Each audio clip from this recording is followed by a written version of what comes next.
Programang ito ay rated SPG. Striktong patnubay at gabay ng magulang ang kailangan. Maaaring may masiselang tema, lengguwahe, karahasan, sexual, horror o droga na hindi angkop sa mga bata.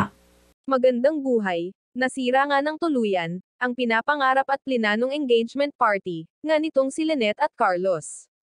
Dahil nga sa plano nitong si Moira, at sa inihanda nga nitong pasabog laban dito kay Lynette. Dahil nga hindi daw makakapayag itong si Moira na maging masaya nga itong si Lynette, samantalang siya ay nasisira ang buhay at hihiwalayan nga nitong si Robert. Kaya naman ginamit nitong si Moira ang pagkakataon na gumanti dito kay Lynette. Sa pamamagitan nga ng pasabog na inihanda niya laban kay Lynette. At lubos ngang ikinagulat ng lahat ng tao, nakabilang sa engagement party ang pagdating at panggugulo nitong si Moira sa engagement party nila Lynette at Carlos. Kaya naman sinubukan ngang pigilan ni Robert itong si Moira sa panggugulo, ngunit hindi nga ito nagpapigil. Kaya naman itinuro nga nitong si Moira ang screen malapit sa unahan, dahil dun nga daw makikita ang lahat ng totoong pasabog niya. Hindi nga lang daw katulad ng nakasanayan na literal na bomba. Pero itong pasabog ng dala niya daw ay mas nakakasakit at masisira nga sa buhay nitong si Lynette. Pagharap nga ng lahat ng tao sa screen ay gulat nga ang mga ito. Maging si Chang Susan nga ay gulat at pigil sa lahat ng nangyayari at nasasaksihan niya sa screen. Dito nga iyak-ngiyak nga itong si Chang Susan, patunay nga na napakatindi nga ng pasabog na inihanda nitong si Moira laban kay Lynette. Dito nga ay napatingin na lang nga itong si Annalyn sa tatay niyang si Robert, na halatang dismayado sa pasabog nga nitong si Moira.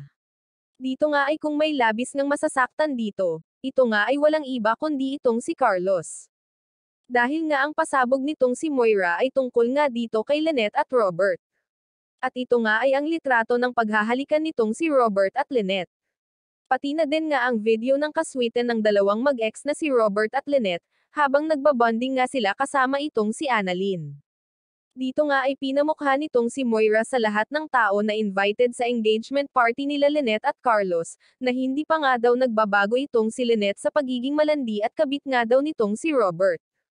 Kahit nga daw alam na nga daw nitong si Lynette na ikakasal na siya kay Carlos ay patuloy pa din nga ang paglandi nito sa asawa nga niyang si Robert.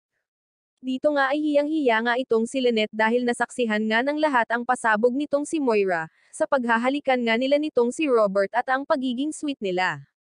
Dito nga ay habang gulat nga ang lahat, sa pasabog nitong si Moira, ay tila ito ngang si Moira ay abot langit nga ang tuwa at saya. Dahil nga tila nagtagumpay nga siya sa kanyang plano at pasabog laban dito kay Lynette, na sirain at hindi maging masaya itong si Lynette. Kaya naman sa sobrang pagkadismaya nitong si Annalyn, ay hindi na nga niya napigilan na mag-walkout at umalis nga sa mismong event. Dito nga ay agad namang sinundan nitong si Robert ang kanyang anak na si Annalyn dahil alam nga nitong si Robert na lubos ngang nadismaya itong si Annalyn dito kay Robert. Dito ay inadmit nga nitong si Robert ang kasalanang nagawa niya at patawarin nga daw siya nitong si Annalyn dahil nadala lamang daw siya sa bug zone ng damdamin niya dito kay Lynette. Kaya naman galit nga din itong si Carlos dito kay Lynette lalo na kay Robert, dahil labis ngang nasaktan itong si Carlos sa nasaksihan na pasabog nitong si Moira. At hindi nga niya akalain na magagawa nga daw ito ni Lynette sa kanya. At dito nga ay nasabihan pa nga nitong si Carlos si Lynette na hindi nga daw madadala itong si Robert kung hindi nagpakita ng motibo itong si Lynette. Kaya naman dito nga ay labis na nasaktan itong si Lynette at napaiyak na lang sa sinabi nga sa kanya nitong si Carlos. Na maging si Carlos nga ay tila naniniwala nga dito kay Moira na nilalandi pa din itong si Lynette si Robert, tuluyan na kayang mapaghihiwalay itong si Carlos at Lynette ng revelasyong siniwalat ni Moira. O itutuloy pa din nga nitong si Carlos ang kasal kahit nalaman nga niyang kamantek nang makuha ulit nitong si Robert si Lynette. Iyan nga ang mga kaabangan natin sa Abot Kamay na Pangarap, mag-subscribe at mag-like para updated, salamat!